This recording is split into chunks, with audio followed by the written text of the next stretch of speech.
Are these people qualified welders? Some of them are, and some of them ain't. What is the connection between nuclear safety and union corruption? This week's Jack Anderson Confidential reveals the shocking story of how the Boilermakers Union allowed unqualified workers to build the nuclear reactor at 3 Mile Island. And you'll meet Gary Acker, an American mercenary who spent 7 years in an Angolan prison. Don't miss Jack Anderson Confidential.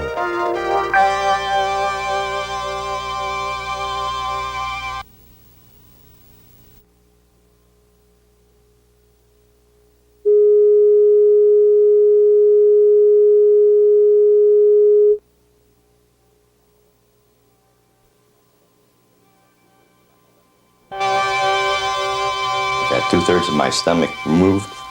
All 12 ribs on my left side of my body have been surgically removed. I've got 1 lung, 1 kidney. This man, one of 200,000 Americans removed without cause from Social Security disability, a victim of an overzealous bureaucracy. Everybody ought to know that we're willing to fight for 8 or 10 more years and lose more of our people because we have the determination and the will to survive. Lebanon. Will we become mired in another Vietnam?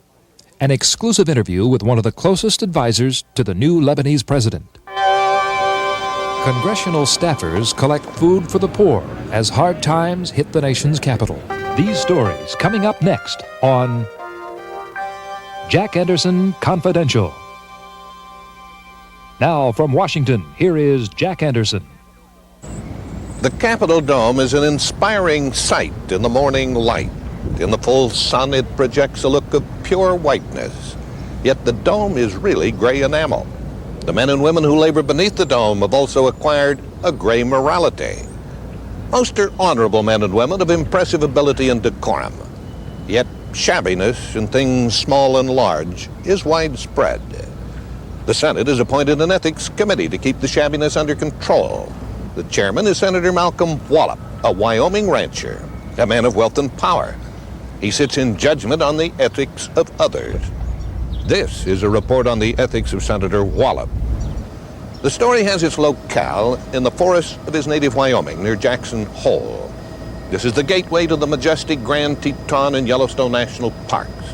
A controversy has now erupted here. Should the rugged beauty of this place be spoiled by gas wells? Clarine Law owns several hotels and restaurants in Jackson Hole. Industrial development, she fears, would hurt her town. I'm interested in the quality of life I have in Jackson Hole and that I have for my family. My children, my grandchildren, I want it left like that. And I'll make money longer. If it's money we're talking about, I'll make it longer by the tourist trade than I ever will from the short-term development of a field. And I'm not interested in money from that standpoint. I'm interested in the quality of life in Jackson Hole. The endangered land is a 25,000-acre mountain site located about 13 miles southwest of Jackson. In these woods, the elk and the moose graze. But Getty Oil says the area holds about 300 billion cubic feet of natural gas, worth about $1 billion on today's market. So Getty wants to drill for gas. Senator Wallop has introduced legislation which would permit Getty Oil to do just that. Yet Wallop was originally elected with environmental support. Why would the senator turn his back on the environmentalists who helped to elect him? Well, I tried in vain to get his answer. I held up the story until he got back from Puerto Rico so he could explain. I notified his office that I wanted to know why he changed his views. Finally, I sent my associate Greg Rushford to Denver to try to catch the senator at a speaking engagement. Wallop promised to respond after his speech. But instead, well, you can see what happened. Senator, I would reconsider. I think it's a very fair question, very reasonable, and we'd like to have your answer. Thank you so much. Bye. Meanwhile, I assigned a reporter, Jock Hatfield, to investigate the senator's financial records. For at least 4 years, the senator has been collecting oil royalties from a subsidiary of Getty Oil Company. This has averaged around $20,000 a year. Wallop has also been delivering paid speeches to oil groups that have an interest in exploiting the land near Jackson Hole. His lecture income last year was $25,000. And there's more. Political action committees from the oil and gas industry donated more than $115,000 to his re-election campaign this year. Now, the documents reveal nothing that's illegal, but not everything that's legal or licensed is ethical. The chairman of the Senate Ethics Committee should care about more than legality. He should also be concerned about propriety. When I return, a report on why Social Security will remove over 500,000 people from the rolls.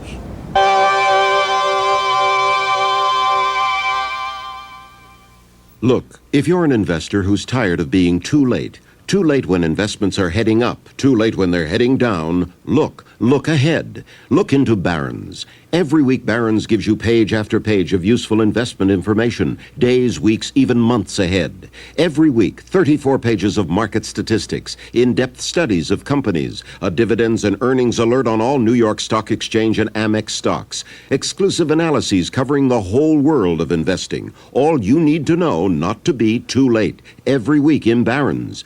If you call this toll-free number now, you can get 26 weeks of Barron's for just $28. Call right now, and you'll also get free Understanding Technical Forecasting, an informative booklet that shows you how professionals use Barron's. 26 weeks of Barron's plus this revealing booklet for only $28. Look ahead. Look into Barron's. Call 800-453-4006 now before it's too late.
Perhaps the last victims of government economy should be the disabled and the downtrodden.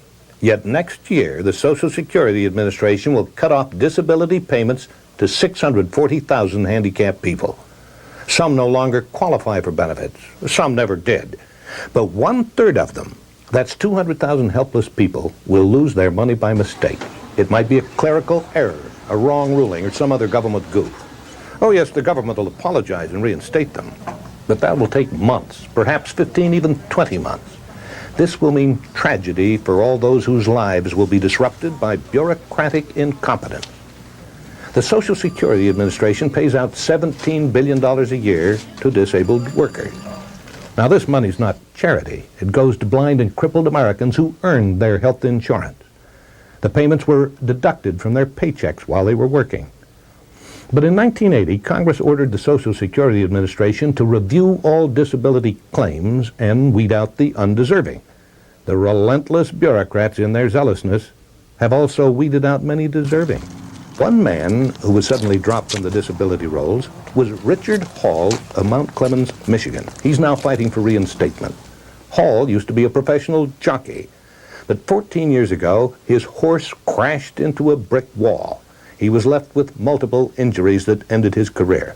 He had been collecting disability payments until this past spring. Then he was cut off. He told his story to my associate, Jeff Goldman. As you can see, there's 4.5 inches removed from my left shoulder. The left shoulder is held together with 4 screws and piano wires. I've had multiple surgeries on my abdomen. Got 2/3 of my stomach removed. All 12 ribs on my left side of my body have been surgically removed. I've got 1 lung, 1 kidney. I've had 5 operations on my spine. What was your reaction when you heard that you were cut off from disability payments? My first reaction was anger. How could they do this to me? Then my second reaction was fear. Then mental anguish, then depression, then panic. And from the depression, I started drinking heavily. It almost destroyed my marriage and our household. Hall's 18-year-old daughter, Deborah, is blind. When his disability payment stopped, so did hers. It's going to be a very lean Christmas in the Hall household. And how do I tell my 5-year-old child that Santa Claus is not going to be able to come this year? The people in Russia receive better treatment than I received from my government. I was never even allowed to ask why. All I received was a piece of paper saying that I was cut off, and that was it. Social Security also stopped the disability checks to Bill Durgan of Augusta, Maine. Even after he was reinstated, his checks were lost in a bureaucratic maze. He was driven to desperation. 2 weeks ago, it became too much for him. I just looked at it, I couldn't put my family through anymore. I said, hey, they're a lot better off without this pressure that I'm putting them through. Because financial, it was horrendous as far as the amount of medical bills that was coming through, the pressure on all of these, being in pain, knowing you can't go see a doctor unless you've got a check in your hand. And I just said, they don't need this. And at that point, what did you do? I tried to take an overdose. I took an overdose of medication, pain medication. Intentionally? Yes. Why? Completely depressed. I believe that to look back onto it, I don't know, it's just a depressed mood. And I said, you know, this is not my life. This is not my type of life to be living. No. I'm just very angry. I'm very angry that I almost lost him, and that the system is so unjust and so unfair, and I wonder how many people have died. I wonder how many people have not made it. I instructed my associate Indy Badwar to confront the Social Security Administration with the Hall and Durgan cases. He spoke to Deputy Commissioner Paul Simmons in Baltimore, Maryland. We are not out to make anyone a scapegoat. There's a lot of anger inside the administration that we're being charged with that. The Congress and the Carter administration and the Reagan administration all bear a responsibility for making this program work right. So far, the Congress has been unwilling or unable to give us some legislative relief which would allow us to make the system more fair and give quicker justice, and you wouldn't see these horror stories of people hanging out there for 10 months or 12 months waiting to get their benefits restored when we know, just looking at them, that they have been taken off wrongly. Simmons admits the system has flaws which have victimized some individuals. Well, this is small comfort for the helpless victim. But Senator William Cohen of Maine believes Congress can help.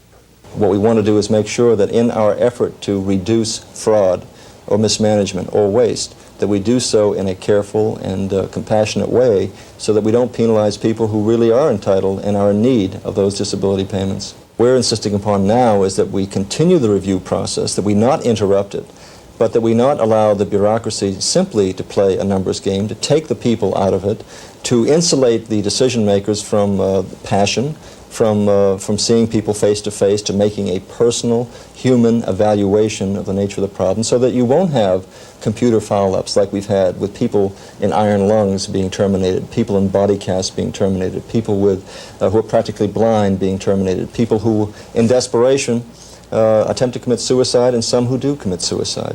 The disability program has its cheats, but the solution is not to penalize the innocent. Who's responsible for robbing the crippled and the blind of their rightful insurance? Well, Congress and the Social Security Administration blame each other. Meanwhile, people are pushed to the edge of despair. Now, these are records from the locked files of the Social Security Administration. They contain some grim reading.